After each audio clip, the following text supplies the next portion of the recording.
hello लोगोफोर नै दा जोङो दै गुदामाव दंफैयो एकदम सिन्था गैला लोगोफोर नाय दै टेंकि एकदम फिल्टार एकदम माने फ्रेश माल मोनो बेयाव जोङो गोजानाव लायनांगौ दरखार गैला बबेबा दखानाव लायनांगौ दरखार गैला हाबा हुखाफ्राव जुदि नांगौबा लोगोफोर कन्टेक्ट खालामनो हागोन डाइरेक्ट देन्दागाद कल'नि स्टाफ डाइरेक्ट फैबानो मोनखागोन नै लोगोफोर पाइकारि दर एकदम माने बेसेबां नांगौ माने नैबे बथलसेयाव 30 थाखाल' नै लोगोफोर नै बेलाय मेसिना नैबेनो मेसिना नै एकदमबारे माने सोरनोबा कन्टेक्ट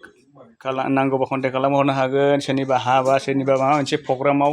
जोङो दैनि अभाब जायोबा बेयाव डाइरेक्ट लांफैनो हागोन लोगोफोर नै गासिबो ओरै बे मोनसे दै टेंकि जमा खालामग्रा बियो आरो नैबेबो नैबेयाव फिल्टार खालामो नैबेयाव फिटिं डाइरेक्ट बे मेसिनाव बेयाव फिटिं खालामो नै डाइरेक्ट फिट खालामखायो आरोना सोरनिबा हाबायाव नांगौबा एकदम कन्टेक्ट खालामहरनांगोन लोगोफोर वाट्सएप नाम्बाराव आं नाम्बारखौ स्क्रिनाव होला स' लोगोफोर दा खाथियावनो दैनि मेसिन दं हिसाबै नोंथांमोना मा मोजां मोनो ना गाज्रि मोनो लाइक कमेन्ट खालामना हर लोगोफोर नै बेयावनो डाइरेक्ट माने हलसेलार 30 थाखाल' नों दखानावबा 60 थाखा 50 थाखा लानो हागौ लोगोफोर बेयाव डाइरेक्ट फैनानै लांफैयोबा नों 30 थाखायावनो हलसेलार मोनलांगोन बेसेबांखि नाङा बेसेबांखि नांगौ माने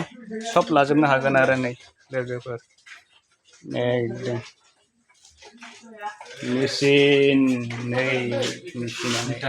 मिटार मेसिन आरो नै फिटिं खालामग्रा बे गासिबो एकदम नै आरो नै